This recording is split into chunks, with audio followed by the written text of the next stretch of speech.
So, good evening, good evening, good evening. We are back again, and we have got a lot to get through.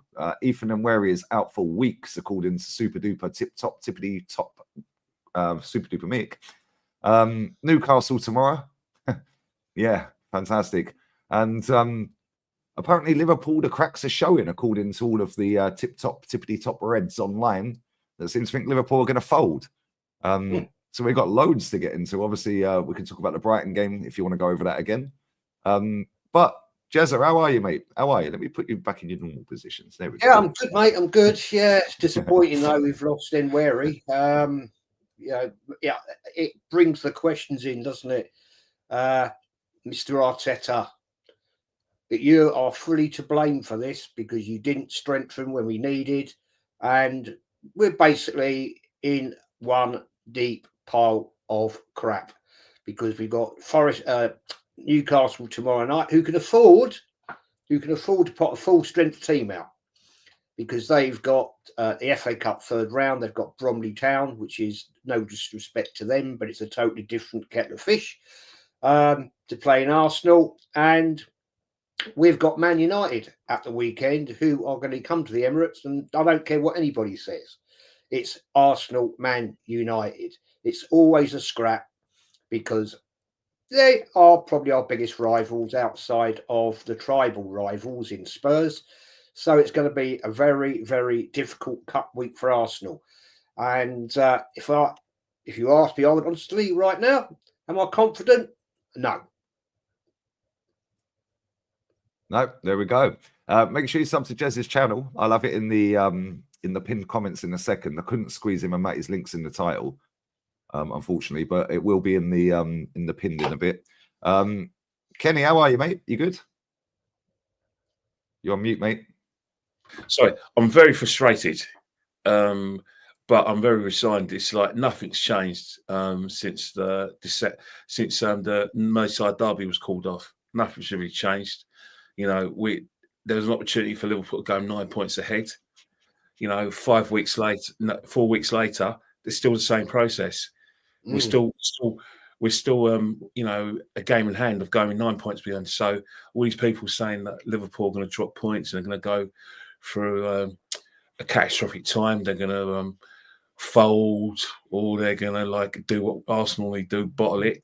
Well, we're not in a position to take advantage. So for the time being, all podcasts up until February should be just cup podcasts. It should be a Champions League podcast, FA Cup podcast, and League podcast, because there is no chance at this moment of time of Arsenal ever overhauling Liverpool. Even if Liverpool drop points, we're just not we haven't got the belief, the performance, or the players to get us through this patch. In fact, we've gone backwards from the last 2 seasons. That's just facts.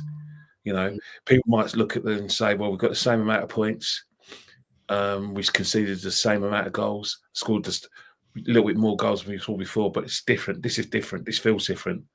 You know, this is a team that's really on its last legs physically.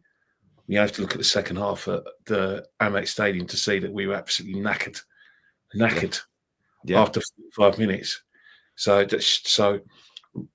let's just stick to the cups. Newcastle tomorrow, massive game. Man United, a rejuvenating Man United, possibly on Sunday. So that's where I'm putting my eggs in. Just the cups. League's gone. Oh, the league's 100% gone. In fact, let's start there. Fuck Brighton for now. Yeah, well, obviously they're still intertwined with Brighton. Yeah, we all sat there and watched that Liverpool game yesterday, right? And fair play to Man United. I actually thought that was their best game of the season. Yeah, but at the end of the day, they didn't beat Liverpool. They could have beaten Liverpool if they were more clinical and they had a proper striker. They probably would have beaten Liverpool. Yeah, because that geezer they got up front, that Rasmus Højlund, is fucking awful. Absolute scrubber for footballer. Yeah, and they spent 72 million on that. Yeah, but at the same time, yeah, at the other end, Cody Gakpo should have scored. McAllister should have scored. Salah could have had a goal.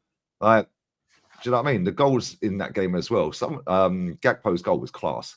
Yeah, but I think the difference between Liverpool and us, is even though they were playing with 10 men, because they had Trent who didn't want to be there on that particular day, and people are making up all these stories online about, oh yeah, his head's gone. They're all falling out.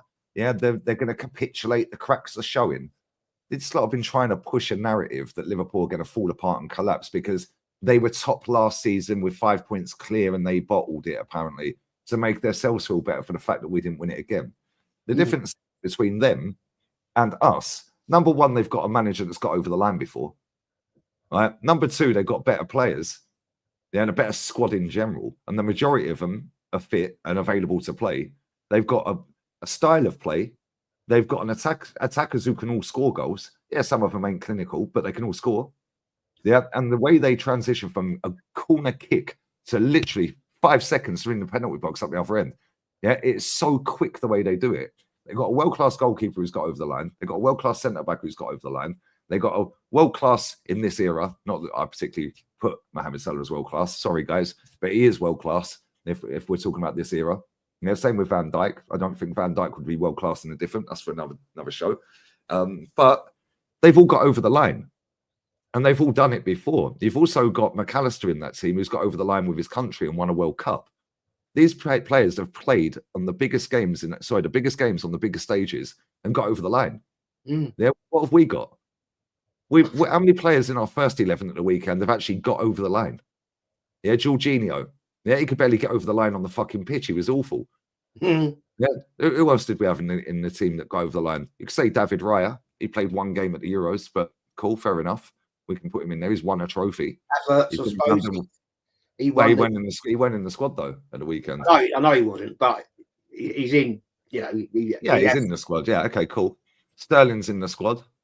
If you go through that whole Liverpool team, they got over the line last season. They won a cup last season. Yeah, they've won previously to that. They've won so many trophies. Yeah, and it's like if we go through our starting 11, Trossard's not got over the line since he's been in England at any club, Brighton or us. Martinelli's not got over the line at all since he's arrived. Yeah, Mikel Moreno won the Euros, scored along the way. David Raya won the Euros, played one game. Who else we got? Has Timber won anything? I don't know. Maybe he has. But we're struggling. Yeah, Declan Rice has won one trophy. Yeah, now compare that. He won at Ajax, did he? Fair enough. Now compare that to Liverpool's players, and how many of them have got multiple trophies, multiple getting over the lines. Yeah, now they've got a manager who's got over the line multiple times. He's got experience of winning major honours.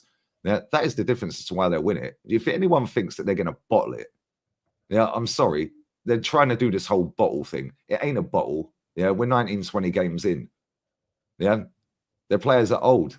Well, they've got experience then. Because I say something, Mohamed Salah walks straight into our team right now, didn't he? Yeah. And he probably walks in even when Saka's there, if we're being honest. Yeah, just put Saka on the left. So let's be real with it. McAllister walks straight into our team. That guy's one of the most underrated midfielders in the world. He is a baller, that guy. Gravenberch gets in our team. He played really well yesterday. Yeah, but I just look at it and I think, like, where's this narrative come from? It's like, it's just jarring because Man City are only 6 points behind us. So why are they?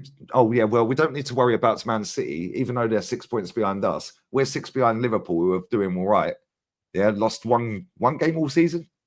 Yeah, one game all season, and apparently they're going to bottle it. Do me a favour. Where does this energy come from, lads? I don't really get it. They got a game in hand as well, Lee. So potentially 9 points ahead of us. You know, I'm sorry to have to say this. I don't want to sound negative, but it is being negative. Is the fact that we don't, in my honest belief, have the team squad. You want to put it squad to catch a 9 point lead on Liverpool. I don't think they're going to lose that many games. They're not going to capitulate. They've got experience, as you say, their manager. So it's going to be a big ask. And as you quite rightly said, Lee, backstage. Right, Liverpool, when they've dropped points, we've dropped points. So we're not exactly catching them, are we? Yeah, so that's a load of old crap. But at the end of the day, as Kenny just said, you know, the only thing we've got to look forward to is potentially the cup. Am I confident tomorrow night when you're there, Kenny? I'm not. I'll tell you for why. Because who have we got? Who have we got as an out goal scorer? Jesus and Martinelli. Unless our midfield rocks up and starts banging a few in. Am I? What midfield? Well, that's the point, Lee. That is the point. I'm just trying to be positive. Right? You know? Declan Rice looks like he's fucking shot to pieces. Jorginho's crap. Yeah, very rarely scores any goals. And unless he's doing a hop, skip, and a jump penalty. Yeah, our captain scored 1 league goal all season.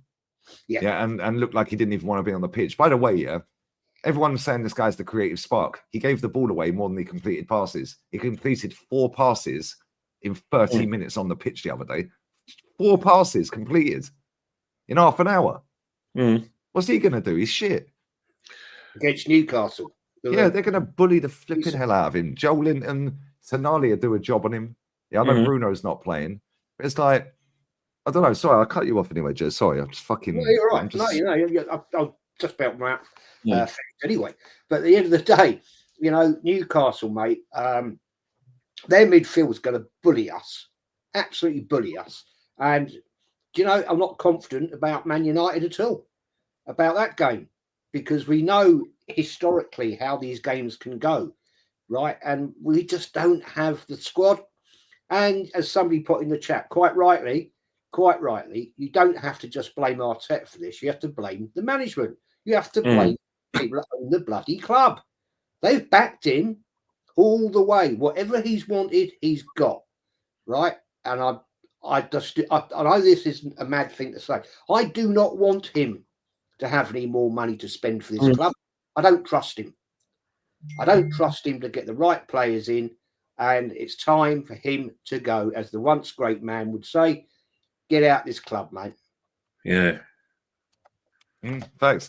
There's a comment saying he was sick. Well, why is he in the squad then? Odegaard. Oh, well, I'll tell you why. Because our manager ain't got no one else to trust. Yeah, because he's wasted all of our money and the squad's shit. Yeah, who else could he put in? Why hasn't he tried playing Zinchenko in the 10, by the way? Because that is his actual position. That's where he played most of his career until Pep signed him. Like, why have we not tried Zinchenko in the number 10? Why haven't we tried something else instead of doing the same crap? Yeah, getting the ball, passing sideways, passing backwards, slowing the game down.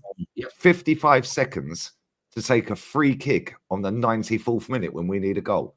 Then the ball goes out for a throw-in after that. And the ref said, after Thomas Partey's fucking around, like, the ref went, well, if you ain't going to bother throwing it, mate, I'll just end the game early. Blew the whistle. Yeah, he booked Ethan for time wasting. Ethan was doing kick-ups in the corner flag before he put the ball down. Yeah, time wasting. That took over a minute to take that corner, by the way. 1 minute, 7 seconds to take that corner, I think it took. 1 minute, 11 seconds. Every time we get a throw-in, it takes 30 seconds. Every free kick takes over nearly a minute. Every corner takes nearly a minute. Yeah, this is shit, bro. Like, real talk. I'm not being funny, lads, here. Right? Fair enough, the dark arts and all that. We might as well sack this idiot and give the job to AirPod Albert and the set-piece coach. Yes. Like, let's just be real with it. What's he here for? Yeah, but are the set pieces working, though? Because, you know, we everyone talks about set pieces. And, yeah, and you think about, they worked against Man United. You know, they worked against West Ham, but you look at Brighton, they were very prepared for what was going on, what was coming, especially in those last 5 minutes, and even the times in injury time, like when we gave away free kicks, they did their homework. They were very comfortable, they're very compact, and that was about their captain Lewis Dunk. You know what I mean? He wasn't playing, and he's normally the one who organises things at the back, but they were very comfortable. You know, we need to look at the second half as well. Or, in fact, don't even look at the second half. Look at the last 10 minutes when Brighton didn't have their shooting boots on. They started to get in amongst their midfielders. In the second half, they were physically stronger than us. Pace, they ran faster than us. They covered more miles. They won the second balls. They pressed us, got past their press. You know, they realised that this is not a team that we're scared of. You know, with Partey not in the midfield, it just shows you one thing, that it just doesn't work. I mean, stop, trying to, protect, Declan Rice and try and get him back in form. The guy's not in form. Simple. As I said on my fan cam, if he's not fit, don't play him, because when he's not 100% fit, he doesn't help anyone. You know, you can't just play a player because he's good at set pieces. His passing is average. Receiving the ball in a half turn, he does that rarely in a match. And if he's injured, the things that he's good at, pressing the teams and winning the ball back and running, making deep runs, he can't do them if he's not fit. So what's the point of Declan? And Jorginho, as I said before, he's been at the club 2 years too long. You know, the fact his signing was well-meaning, but really and truly in this, you know, time where we're struggling for midfielders and where we could use him, he's no use to us because teams just see that as a weakness. And that's from Mourinho. I mean, Ashley Waters, acclaimed actor, worked with Noel Clarke, did a lot of films that I used to like watching before, and I still like watching. He's in every program. He basically said that Mourinho plays like he's in Timberland boots, and he's not very good. And that's the nicest thing that anyone could ever say about a player when criticising them. And that is the problem. And then, you know, we're going to get to it. Injuries to Ethan Ranieri, injuries to Sterling, injuries to our best player, Saka. And then we need to have a conversation about Odegaard. Again, another player that we definitely rush back. Regardless of what we say about him, the fact is that he's another player. If he's not fit, don't play him because he contributes absolutely nothing. His passing is now predictable. He's not even doing pressing for be the first press because he can't do it. Physically can't do it. So once again, he looks, by design, he looks okay, but really he's contributing nothing. He's another weak link. So when fans, well-meaning fans, or fans who want to create a bit of headlines, or fans like our good friend, Mr. Julian, want to try to get from Despicable Me. Yeah, and try and get everyone positive. You can't lie. You were there. We've seen it on TV. We are beating the games as well. It's not clicking. It just isn't. Despite the fact that, you know, the points wise is virtually the same as the last season. Goals for is virtually the same, and goals against are virtually the same. Yeah, it's a different attitude. The team isn't playing well. We haven't got a left back. I mean, come on. Suchenko can't even get. We do, Kenny. He's going back to Celtic to win a title this season. But Mick Arteta doesn't want that left back. He doesn't want that left back. So because he doesn't want that left back, we haven't got a left back, and then we've got the conundrum of the chaos that we have on the left hand side of Martinelli, and he's so bad that we have to put him on the right hand side. And the right hand side, surprise, surprise, when he comes along against Brighton, when he's put through by Partey, what happens? Runs into a brick wall, can't get past his man, looking for a penalty, and then what else? The Martinelli of the season. There's a lot of players whose performances have gone backwards. There's only one player that's kind of maintained. Only few players have maintained their standards. Saka before he injured, the defenders, and Partey. Apart from that, standards have gone south. And I don't see him improving. Hence the fact it's a cup podcast now. It has to be about the cups. Forget the league. Stop wasting your time talking about Liverpool dropping points. When, let's face it, Arsenal don't scare in the teams in the bottom 10. Without those set pieces, how are we going to create chances? How are we going to beat teams? We're going to outpace them, and then what's going to happen? When we run out of gas, there's still 45 minutes to go. What happens? The other teams get a bit of confidence, and then we're there for the taking. Brighton should have won that game. Yeah, they 100% they should have won that game. 100%. Yeah, there was only one team that wanted to win that game in the second half. In fact, there was only one team that wanted to win that game full stop, because as soon as we scored, we were just pouncing around. And this is why he's got a team of rugby players. Yeah, because it's just like, oh, yeah, well, you come near us, we just barge you off the ball. Yeah, and then we just pass it around the back. We'll rough you up on set pieces. Yeah, we'll confuse you on set pieces. Yeah, that's why he's built this team like this. Yeah, but then as soon as you come up against a team that pops the ball around real quick, you're getting played off the park. Yeah, and there's enough of them teams at the minute. Yeah, let's be real with it. Yeah, Newcastle, the way they're playing at the moment, this is not going to be an easy game, mate. Not going to be an easy game. And when that cup draw was done, I said, that's the worst draw we could have got. Yep. Yeah, they got the best midfield out of Tottenham and probably Liverpool to a certain degree, because that midfield they've got Sonali. I know Bruno's suspended for the first leg, and then they've got Joel Linton. That's got a bit of everything. That's got a bit of physicality. It's got a little bit of pace, a little bit of creativity. Yeah, defensive, 100%. Yeah, it's probably the most balanced midfield in the Premier League. Yeah, and then they've got Murphy, who's gone well under the radar this season. He's having a great season individually. Yeah, and he's been very good. Then you've got Gordon on the other side. Yeah, and while everyone's focusing on that midfield, Gordon's just free on the left every time. Yeah, and then they've got a striker up front that our fans have been on their knees for in Isak. Yeah, Willock's well off the bench. Yeah, he'll get up and down the pitch all day long. Yeah, and it's like, I just look at it and I just think, like, Declan Rice ain't 100% fit. Odegaard's apparently ill. What are we going to do? Like, where are we going with this? Yeah, if we don't win that game by 2 goals, we're dusted, mate. We got 2 clear goals we have to win that by to have any chance up in Newcastle. We've had 1 shot on target in 2 years at their ground. Yes, exactly. Yeah, and Eddie Howe knows how to get a result against this manager. Yeah, that's depressing, isn't it? Don't you think? Really, it's just, come on. If you don't laugh, you'll cry. You know, this is Arsenal Football Club, for God's sake. Yeah, and we're sitting here shitting ourselves about tomorrow night. No disrespect to Newcastle, disrespect to them, but they haven't won toffee since 1954. Apart from 69, I ain't won since the Fairs Cup.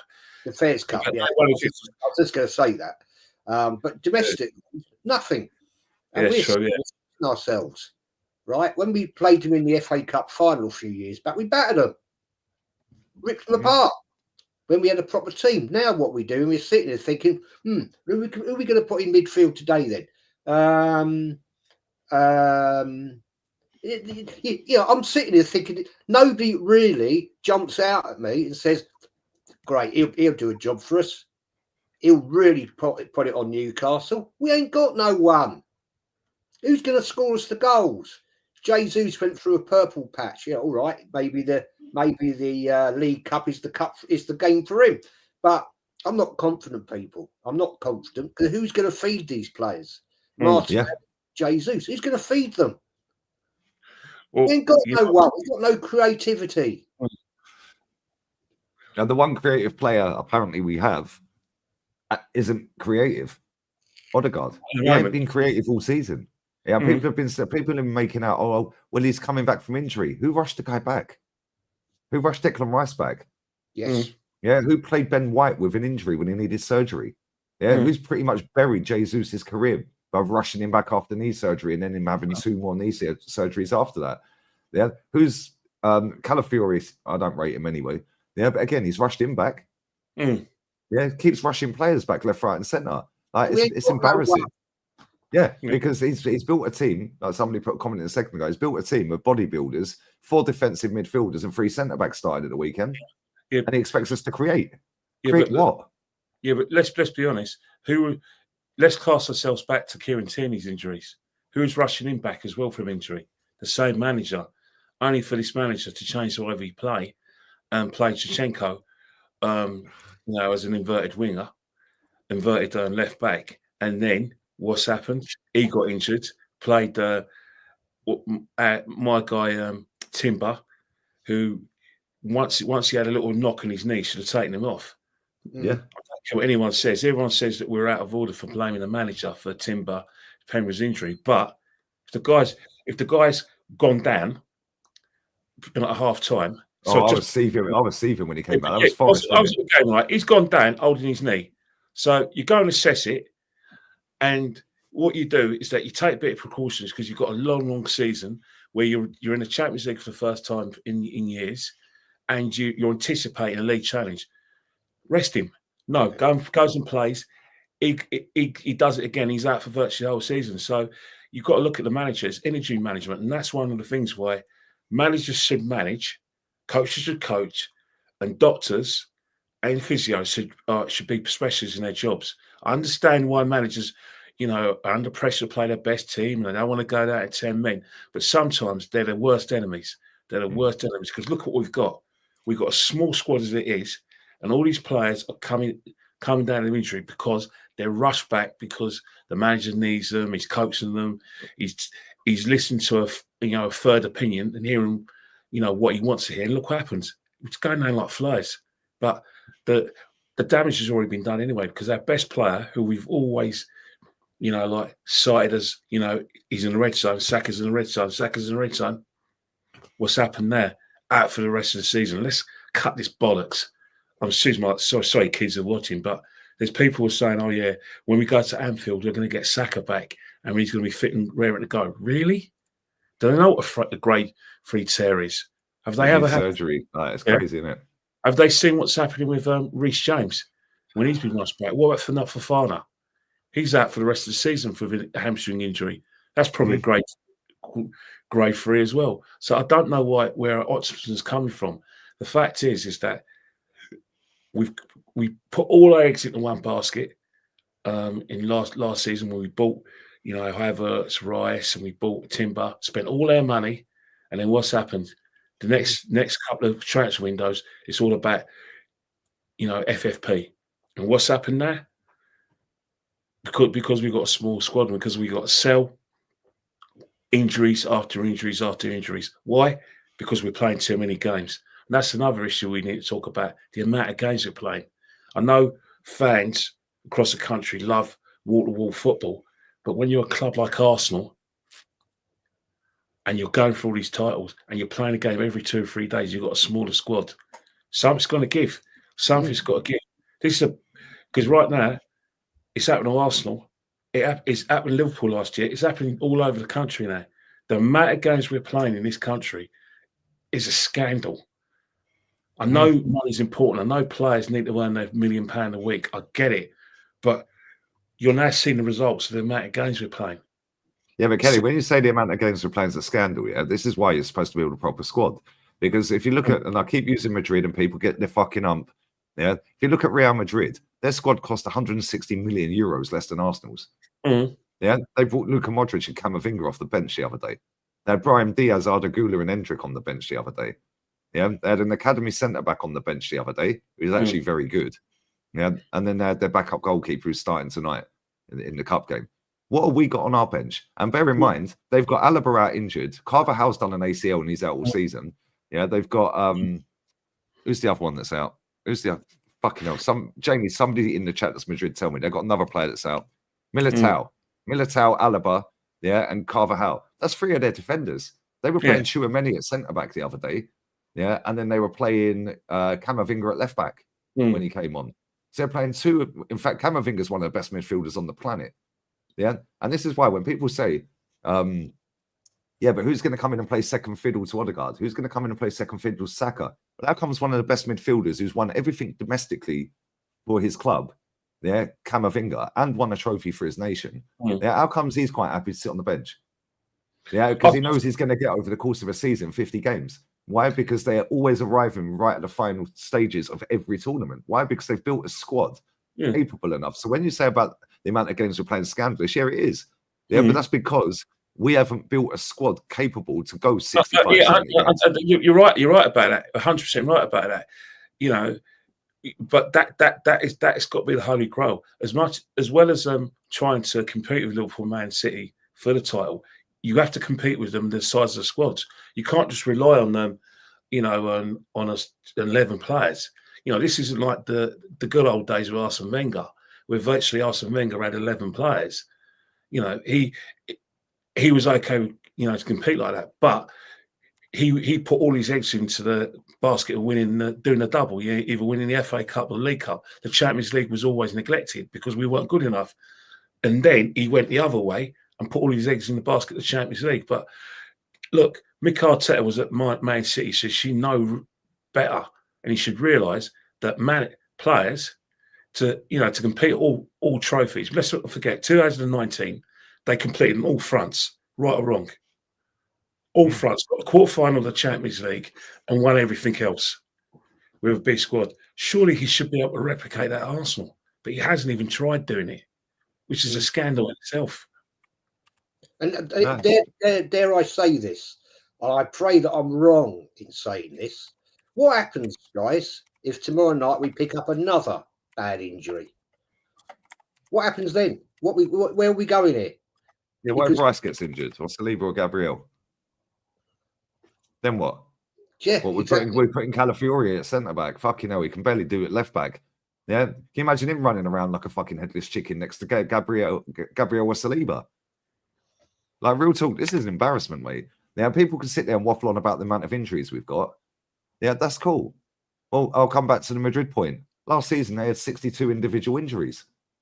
Yeah, they lost their goalkeeper to an ACL. They lost Militao to an ACL. Who else did they lose? There was another one they lost to an ACL last. They had 3 ACLs. Yeah, then when their goalkeeper Courtois came back, who's considered one of the best in the world, by the way, first training session, he done an MCL. Yeah, well, They're their third choice goalkeeper in goal all season. Well, at Liverpool last year, Alaba, that was it. Alaba. Yeah, but you think Liverpool last year? Yeah, they won the League Cup, but they got lucky. It broke the mold. Then winning the League Cup and then staying in the title race up until April because they inadvertently they had a lot of youngsters. They had a lot of youngsters coming in, and they're running on adrenaline and on youth and fearlessness. But eventually, when it came to the business end of the season, those youngsters couldn't get him over the line. Salah came back; he wasn't 100% fit. That cost him. That cost him the Europa League, cost him in the FA Cup against Man United, and they fell away in the league because of the situation, injuries, and that's a club that has 2 players for every position. This season, they got lucky with injuries. Kanate's back. They've virtually got a fit enough squad. Yeah, and when they've had an injury, they've had a player come straight back in because Gomez went down the other day. The very next game, Kanate's back in. Exactly. An injury. And Bradley's back as well. So really, truly, that despite everyone says Liverpool are going to fold, they may fold, they may not, but at least they got a full squad. If anything goes wrong in the football match, to bring quality back on the pitch, we haven't. And not only that, Kenny. Sorry to cut in again there. Not only that. Yeah, they have got game winners, game changers. They got Mohamed Salah. Yeah, they got Cody Gakpo, who's having a good season. Yeah, they got Jota. Yeah, can't stay fit. But I'll tell you what, you give the guy a chance in the back of the net 9 times out of 10. Yeah, they got McAllister, who just runs midfield. Gravenberch. Yeah, McAllister scores the odd bangers here and there. When's Declan Rice scoring the odd banger? Yeah. When was last time? When was last time Declan Rice scored more than 3 or 4 goals in the season? Yeah, like that were bangers. Yeah, I know he chips in with 6 or 7 goals last season. Yeah, or the season. Yeah, last season. But does he look like he even fucking wants to be on the pitch?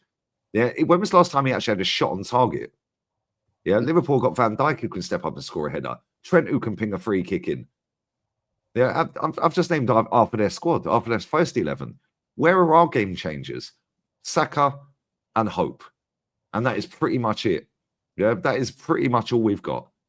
Yeah, Diaz is another one. Nunes is another one. They can all chip in with goals. I want to apologise to yourself and Chase. I want to apologise to the chat because it's breaking the mould of the chat. But I just heard that Julen Lopetegui has been sacked as West Ham manager. Yeah. Oh yeah. Yeah. They should have sacked him about 2 months ago. In fact, they should never have hired him. He's crap. He's been living off of that Europa League win for years. Like, he's rubbish. Yeah, and again, Real Madrid sacked him after 14 games. He lost 6 of them, and they said, "Yeah, we fucked up here, lads. Get him out." Yeah, and that's the difference between an elite club. They realise, oh, we fucked up. Not give it time. He needs all of his players because I think straight after that, I'm pretty sure it was who came in after that. Was it Rafa? Might have been Rafa. I can't remember. Or Ancelotti. Yeah, and I had somebody at my chat earlier saying, "Oh, what did Ancelotti do in his first season at Madrid? He won the Champions League, mate." Yeah, and the Copa del Rey. Yeah, why didn't they need time? And this is another thing. Yeah. Oh, we got mad unlucky with injuries. And what? It's poor squad building. If you can't rely on Kieran Tierney, Zinchenko, Kivior, well, fair enough. Tierney was there before and he don't want him. Yeah, but he did buy Kivior and he did buy Zinchenko. Why did we not put Thomas Partey in midfield the other day? Yeah, play play Calafiori at right back. Yeah, and then play Zinchenko at left back.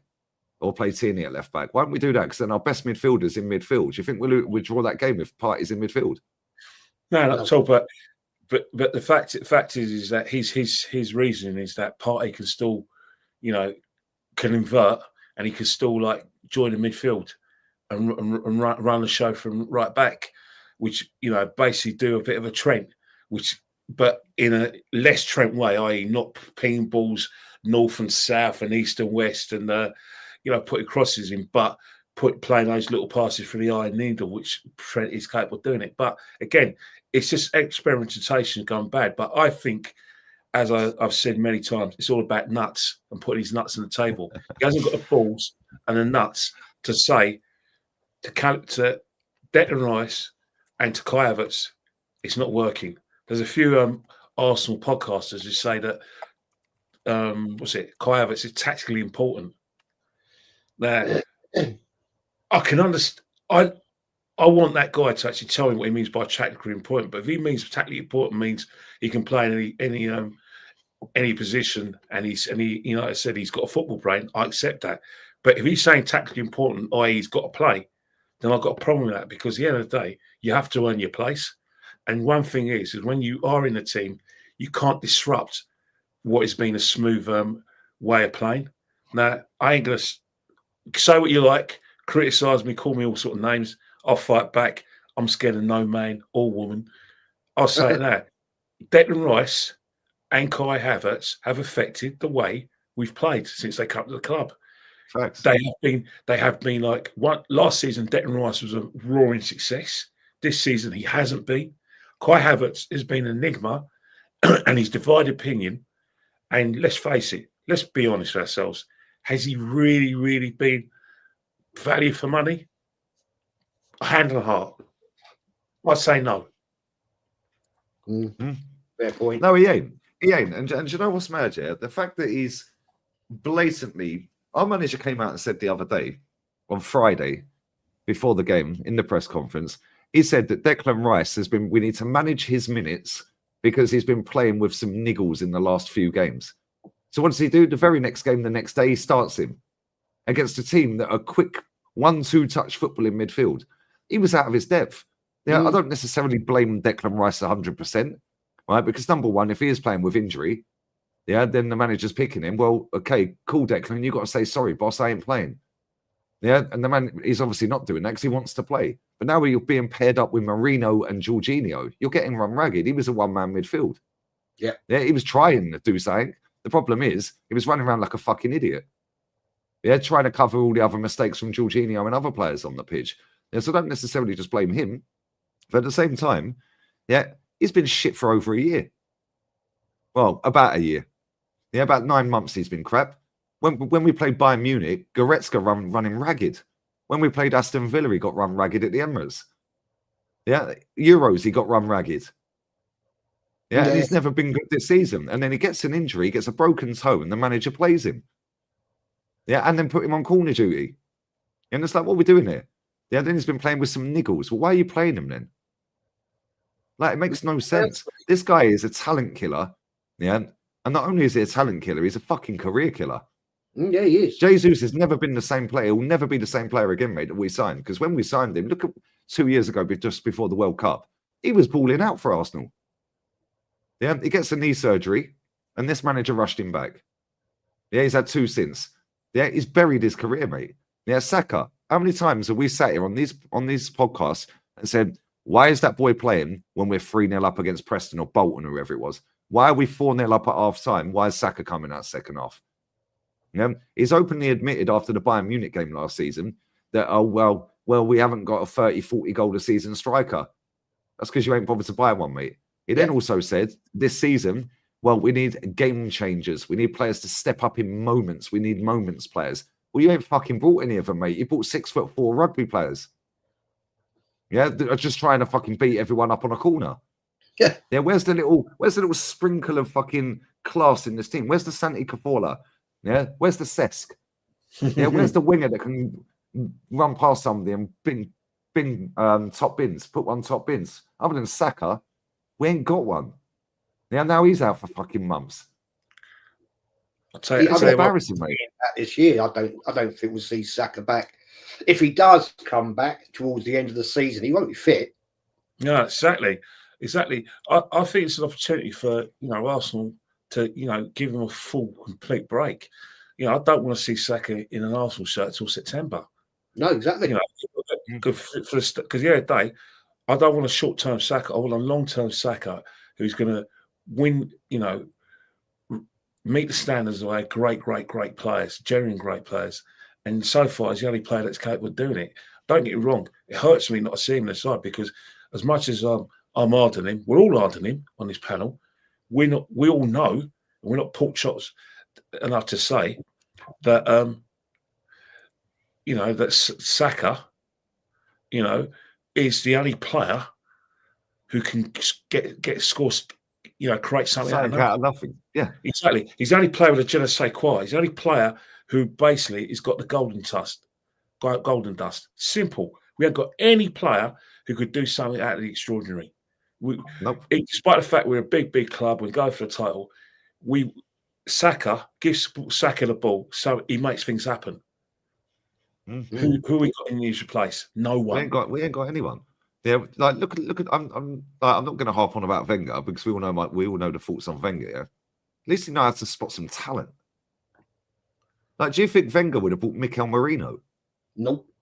No fucking way. Yeah, he would have gone and bought, I don't know, Alex Baena or Florian Wirtz or somebody like that. Yeah, and we would have had a little quick 1-2s, triangles in midfield. And you know what? These players, it's much worse though. If Arsene Wenger was here, we wouldn't have this injury situation because Arsene Wenger was very strict on red zones for players. Didn't matter who you were. Let's remember, Henry had a falling out with Wenger in his last season because Henry was a red zone before the North London derby. And Wenger said, mate, you're in the red zone. I need you for the Champions League. You can't play. Henry went on Sky Sports and started, talking about how he's fit and he's not happy about not playing. Well, Arsene Wenger said, I have a word with Thierry Henry and I'll tell him what I expect from him. That's true. And this is the thing. When you've done close to 800 million quid and you've got one player that can create something out of nothing, yeah, that's a shit show.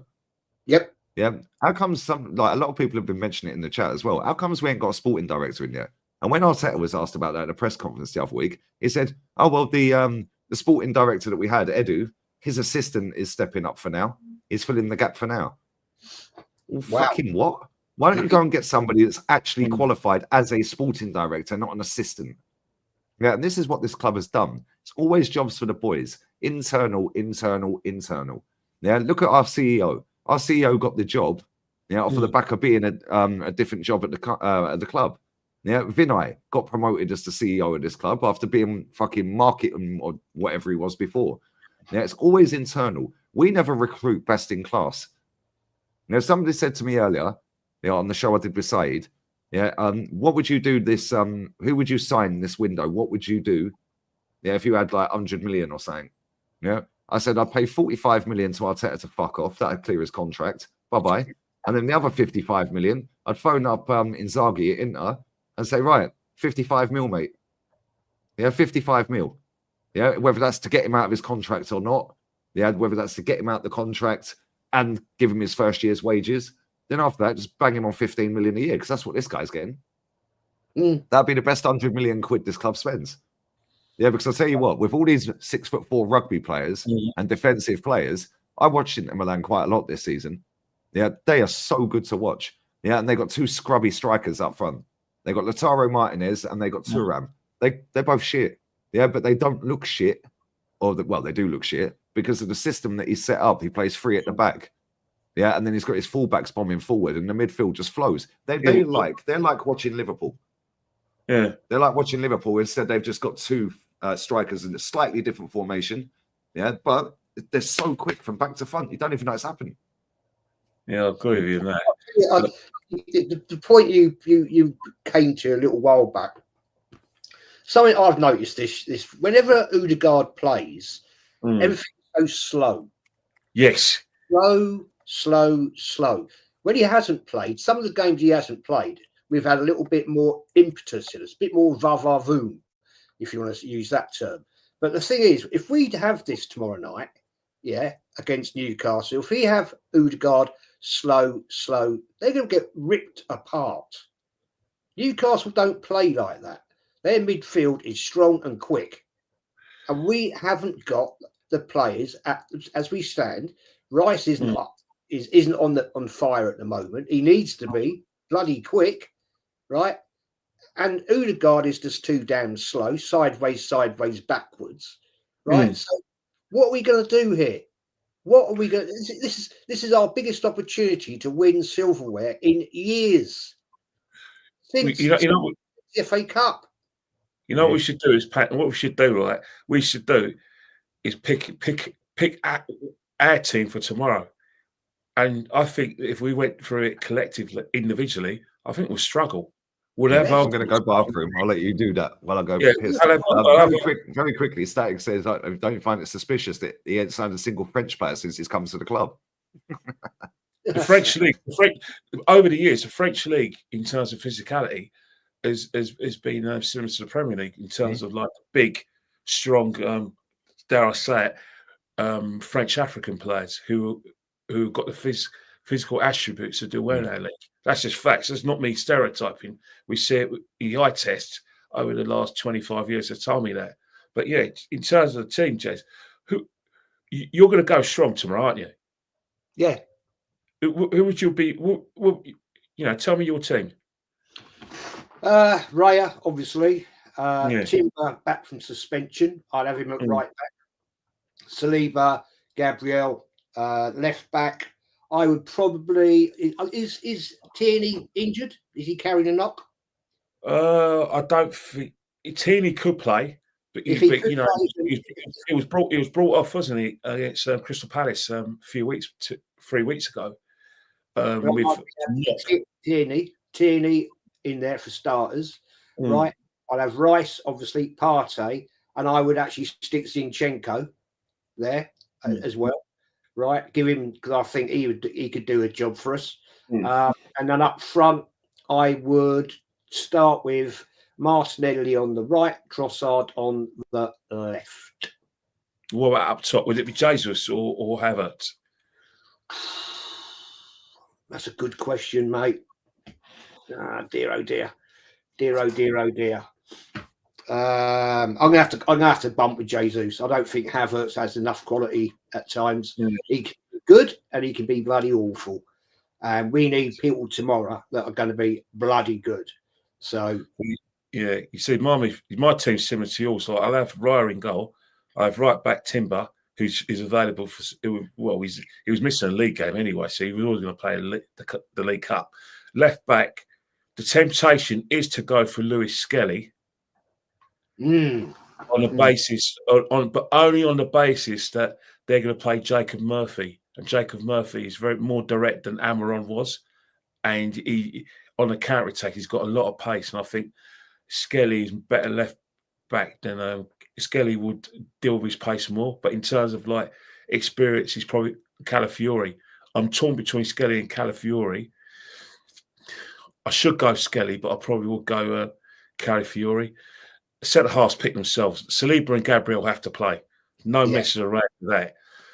Midfield, Thomas Partey has to play in at midfield alongside Declan Rice. And then, you know what, alongside Declan Rice. And the thing is, any other day I'll play Odegaard, but I can't play him against Newcastle with that midfield, with the pace and power of that midfield. And I can't play Jorginho with the pace and power of midfield. And I can't play Marino because Marino's just been at this time. So I'm struggling with that. I'm struggling who to play. I'm really struggling who to play in that midfield. I'm maybe get someone from the academy to play, you know what I mean? Rather than Marino. I don't trust Marino no more. Odegaard's just not fit. And Jorginho's just a pain in the ass. I could just see Jorginho, when he gets the ball off the centre halves, him getting pressed out of the game, and Newcastle start an attack. So I'm struggling, but he will play Odegaard. Odegaard's the lesser of all the three evils because of the fact that I don't want Marino anywhere near my midfield, and I don't want Jorginho near my midfield. Then up top, it's Jesus on the basis that he's in goal scoring form, and I use that loosely. And then at left back. A left wing, I'll go Trossard, and then I have to go Martinelli and just pray that they create something. But that team that we both picked has got no creativity in it whatsoever. Nothing. Maybe Partey a little bit. Yeah, but even Partey is probably the one who's going to sort of play the sort of old-fashioned, pass through the lines. That's the only thing I can think about. And then it's set pieces again. It's set pieces. But then Newcastle got Dan Burn, 6'7" of him. They got Botman, who they could play. They got Fabian Schär if they go over 3. And then you look at you look at the right back, Trippier may play, and then you've got Lewis Hall that's playing out of his skin. But then they got Livermento. They've got so many options, and even without Gimeresh, they got Longstaff, who always does a job for them. So it'd be Longstaff, Joe Linton, in that midfield, and then Gordon's just out of this world. But if Gordon that play, they've got Harvey Barnes to come off the bench. You'd have think that a team that's not on our level have got more options than us. Yeah, that's the point. I can't believe it. I would say, Kenny, without a shadow of a doubt, right now, sitting here, having both picked that similar team, and I haven't heard either of your teams, and this is the team I'll pick. Sorry. Go on. This is the team I'll pick. Right, I ain't heard either of your teams. I'll go Ryer in goal because Norbert's cup tied. What a fucking clever signing that was. Yeah, well done. Well done to him. Right back, I'd go with Timber. Timber's back. Timber at right back. Left back, Tierney. Not that he's getting Uber, that's my team. I'll go Tierney. Centre backs pick themselves. Midfield, Party.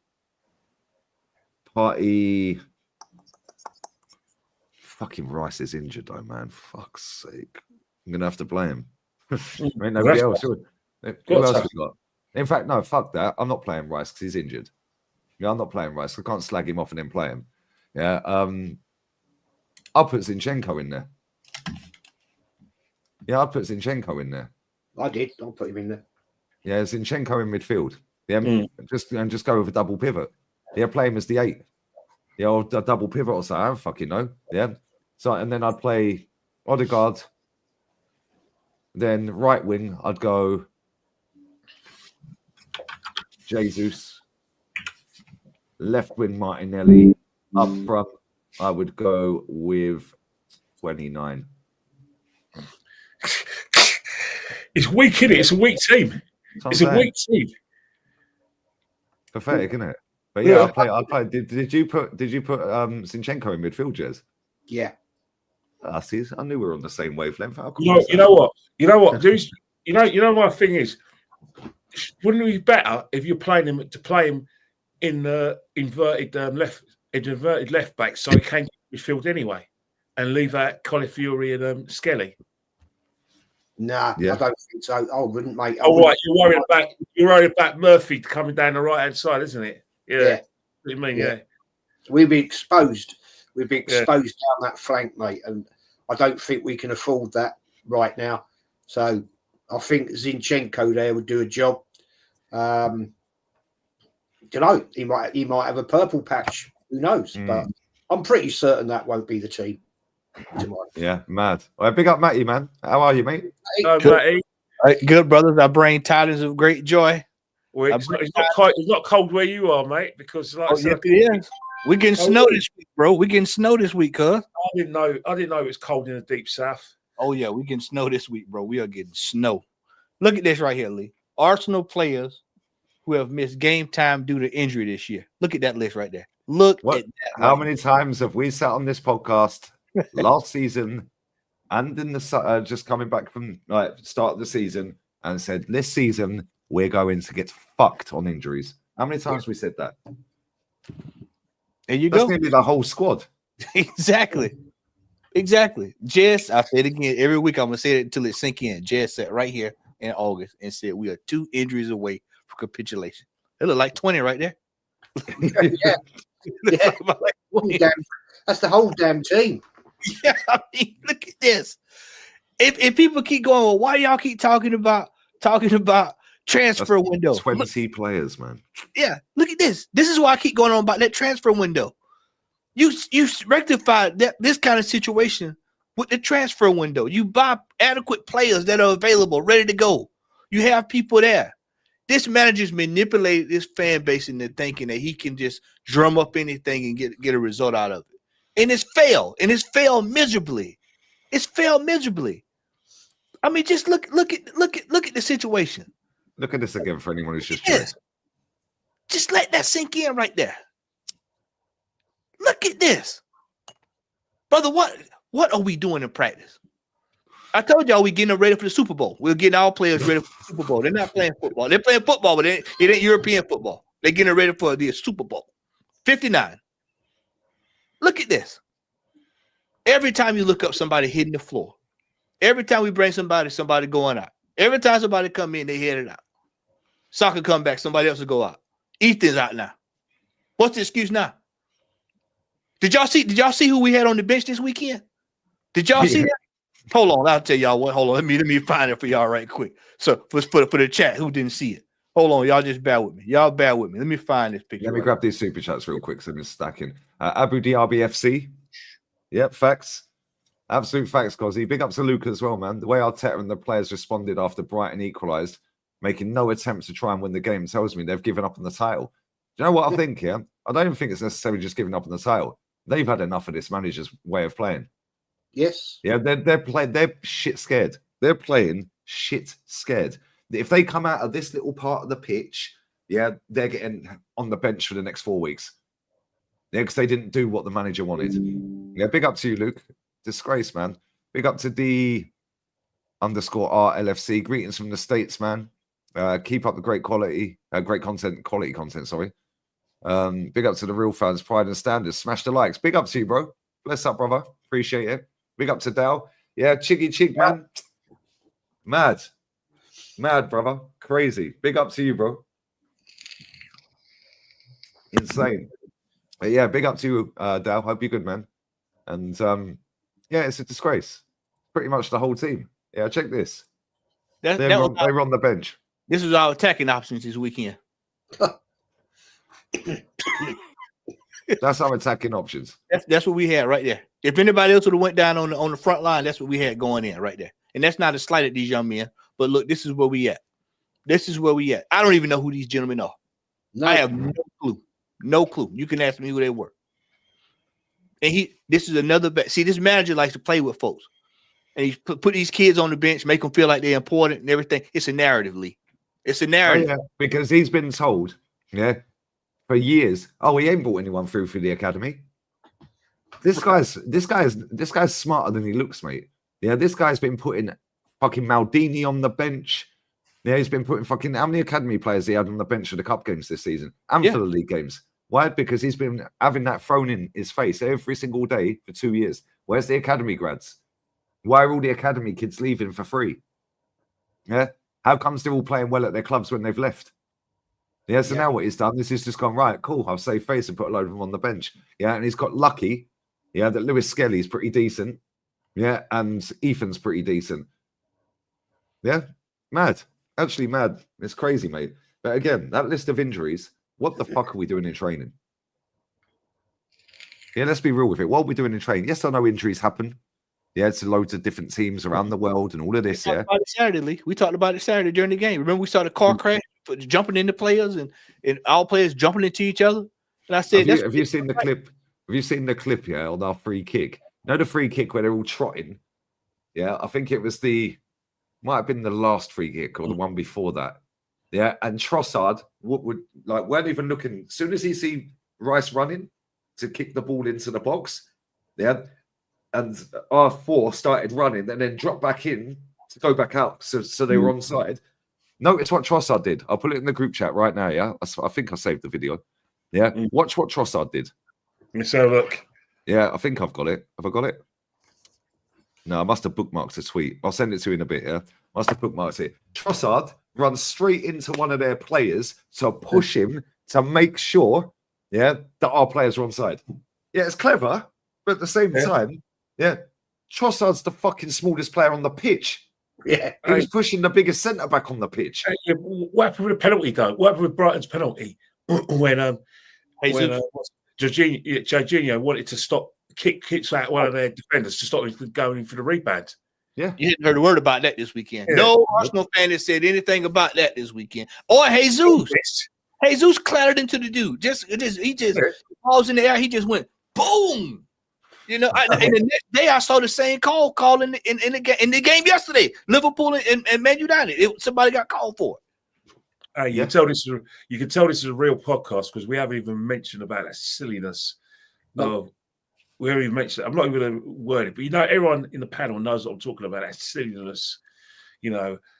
Let's just go for a carry-on film. Infamy, They all got it infamy. They got it all infamy. We haven't even talked about that. That's how. what? Yeah. Yeah. We're not going watch this. Watch this. I found the clip. Watch this. I can share it off Twitter. I don't think I'll get done for copyright. Watch this. This is fucking hilarious. There's Trossard, just there. There's our 4 fucking Olympic sprinters that are going to jog along here. Line out. It's a line out in rugby. The line out. Get it right. Say hi to Declan. Say hi to Declan.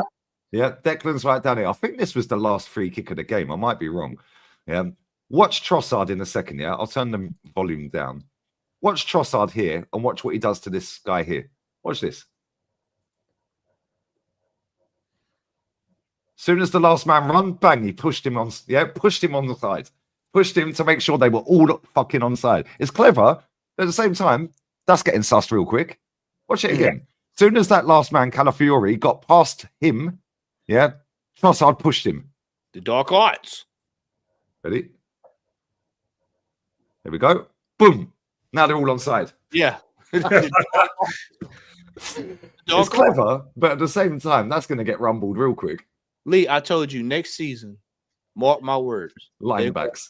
Fucking linebacks.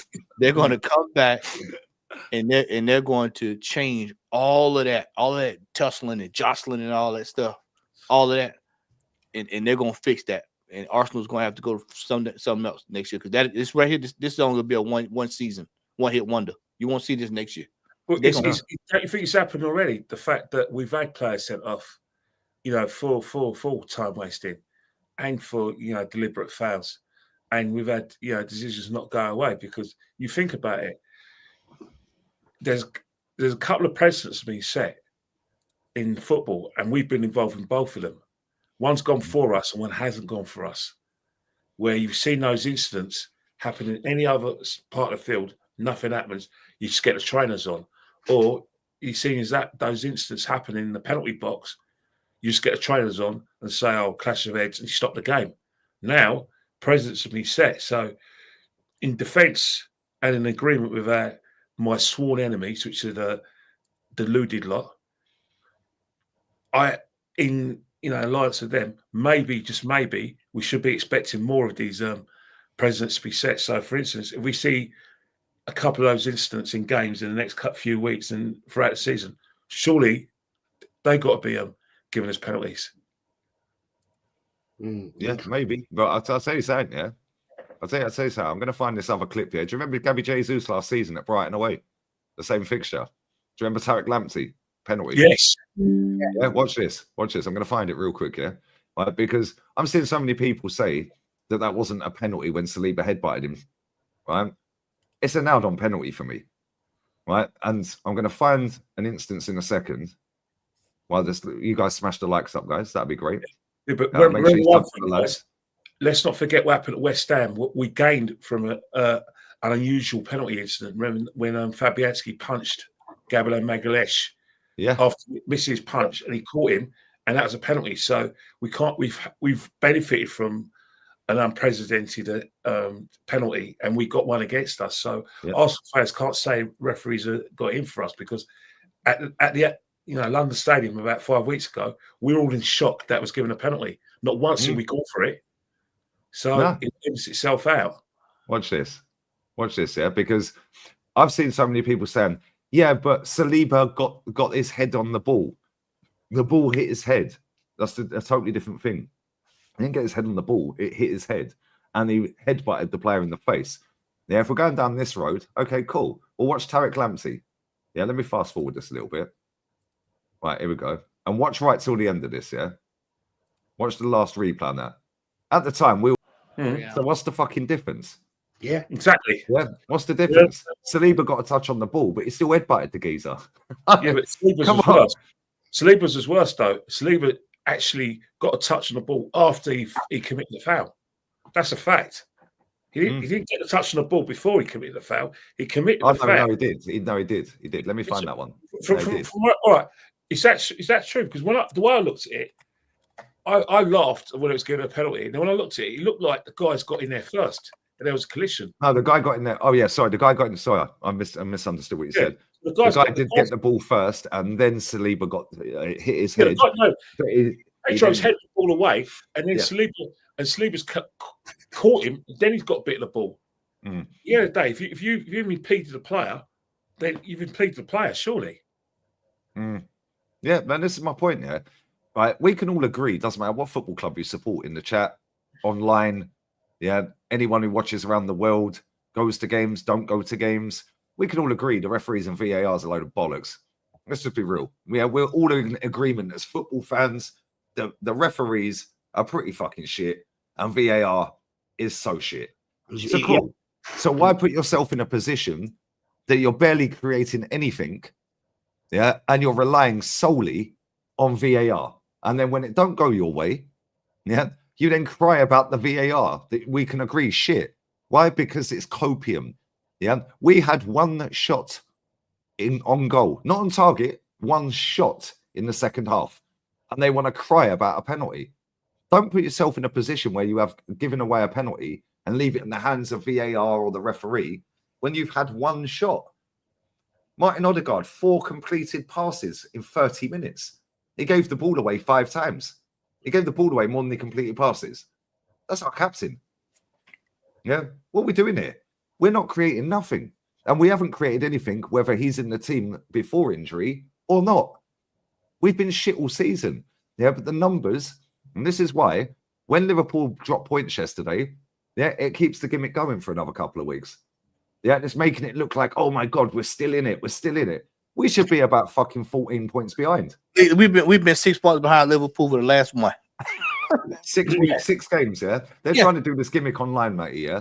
Right? Well, oh, it's crumbling, it's falling apart. Van Dijk's arguing with Trent. Yeah, it's all falling apart. They've lost 1 game in all comps all season. Right? Not only that, oh yeah, but then the next one is, oh yeah, but they've got 7 tough away games coming up now, like over the next couple of months. Yeah.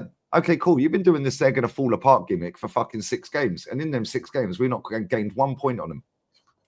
Nope. Yeah, we had a chance to beat Everton. Fuck that up. We could have gone, 6 behind then or 3 behind then. I think it was 3 at the time. Yeah, because they had 2 games in hand, I think, at the time. If we had a chance to beat Fulham and close the gap. Yeah, and we had a chance to fucking beat Brighton. Every single time we've had a chance, not just this season, but previous seasons as well under this manager, we have not taken it. Most of the time, we have not taken it, mate. Yeah, and it's drama. It's fucking everything. What are these fans watching to make them believe that we're not going to drop more points than Liverpool going through to the end of the season? You got me going in my bag today, man. They talking about they having some tough fixtures coming up. What about us? We got a lot of tough fixtures coming up in the back end of the season. Mate, we got tough fixtures. We got tough Newcastle, Man United, Tottenham, Aston Villa, Champions League, City, Newcastle again, Newcastle again, West Ham on the manager bounce, Nottingham Forest, United, Chelsea, Fulham. Bro, there's no hide. Kenny, what did I tell y'all yesterday? There's no hiding from this schedule right here. You can't run from this. There's no running from this schedule this year, y'all. They can go look at it. Keep your eyes on Liverpool all you want. You're going before you know it, you're gonna have Newcastle up on your behind. You're gonna have Aston Villa. You're gonna have all these teams down the far. All these teams. It's only about 3 or 6 points that separate everybody from second to ninth. Real talk, lads. Sorry to cut in there. I've just clocked the time. Real Madrid kick off in 1 minute. All right, mate. So, right. So unfortunately, we are going to have to wrap. But yeah, that's flown past. Sorry, but I was enjoying that as well. But I've got Dave waiting, and Madrid are about to get into around the 16th. Sometimes the Christmas past. I haven't seen him for a while. I hope he's okay. Yeah, he's good, man. Listen, we've won 2 trophies this season. We're about to get into around the 16th. Right. Super Copper semi-final on Thursday. Takeover. Quickly, scores for tomorrow, 1-1. Go on, Jez. Score for tomorrow. I'm going to go, sadly, 2-0 to Newcastle, sadly. Ooh. Sorry. Go on, mate. 3-1 Newcastle. Ouch. Go on, Kenny. I'll go 0-0. The best result we can hope for is a 0-0 because it means it's anyone's game at St James's Park. I think that would be the best report. And somehow we can fluke a set piece and get the final. That's the best I'm hoping for, a 0-0. Yeah. I think that'd be 1-1. the best result. 1-1. 1-1. They'll score first. They'll have a few other chances. We'll be set piece 1-1. But big up to everyone who's locked in. Go on, Kenny. Go on. Yeah. One thing is Spurs did give them a game, and Spurs are terrible. They got injuries as well. Yeah, true. But I don't think he's going to set up like that against us. Yeah, He knows Spurs are vulnerable, so he went more open. You know, he knows we're fucking smart on set pieces. And to be fair, they got some big lads in their team, didn't they? Yeah, so they got Joel Linton, fucking Botman, Shah's out, I think. But who's the other one? The goalkeeper, Pope, is he fit and available? But they've got some good players, man. That's going to be a hard game, and they're quick on the counter attack as well with Isak and Gordon. And they've got players that can pass real quick through the line. So, big up Dinesh, man. Afternoon, everyone. Problem with Arsenal is they don't have a player like Darwin. He's rubbish. He misses so many chances. Last season, he came on against Newcastle, got 2 goals and won the game. I remember that. Yeah, we ain't got a player like that. When was the last time one of our players came off the bench, and bagged 2 goals? I can't remember. Right early last season against Crystal Palace. There we fucking go then. Yeah. Listen, we are going to wrap. But Jez, always a pleasure, mate. What you got coming up, bro? Shout your channel out. It's pinned in the live. Wednesday evening, 6 o'clock, usual weekly footy chat. It's going to be an interesting one. It's either going to be elation or it's going to be a rant. So we'll see what happens tomorrow night. Make sure you sub. Kenny Ken 1972. Make sure you follow Kenny Ken on Insta. What you got coming up, mate? Obviously, you're going to be at the game tomorrow. Wrap up wall, mate. Oh, absolutely wrap up room, and I'll probably bring a book in case it gets boring. There we go. And Matty, thanks for coming through, man. Appreciate it. Madrid are about to score here. Oh, hey, good save. Shout your channel out, mate. It's pinned. Southern Gooner here on YouTube. We'll be here with Lee and Ola tomorrow. Jazz, I'll be able to join y'all on Wednesday. My shoot is in the morning, so I'll be there with you on Wednesday. So we'll be in. Top man. Happy days. Bless up to everyone locked in the chat as well. It's going to redirect to the Lee Reacts channel. Madrid 2 minutes in 0-0. They're playing Deportiva Minera. No, not La Coruña, unfortunately. La Coruña? No, it's Deportivo Minera, which is basically about, I don't know what league they're in, if I'm honest. But yeah, they've gone pretty strong as well, Madrid. So should have scored already. So yeah, I'm going to sit and enjoy some proper football from a proper football club. And stress-free watch-along, lads. So make sure you come and join me. Spam Lee Raid in the chat. Make sure you follow all the guys. And 1 second. Endrick is in. Oh, hey, what a save. And I'm out. I'll be back again straight away with Dave. He's going to join me for the watch-along. And then after that, I'll be doing the Wolves watch-along as well. And then I'm going to bed. Because I have my cleaner coming at 10 a.m. and I've got to get up early. So we're out. Cronky out. Wash their jackets out. Arteta out, you prick.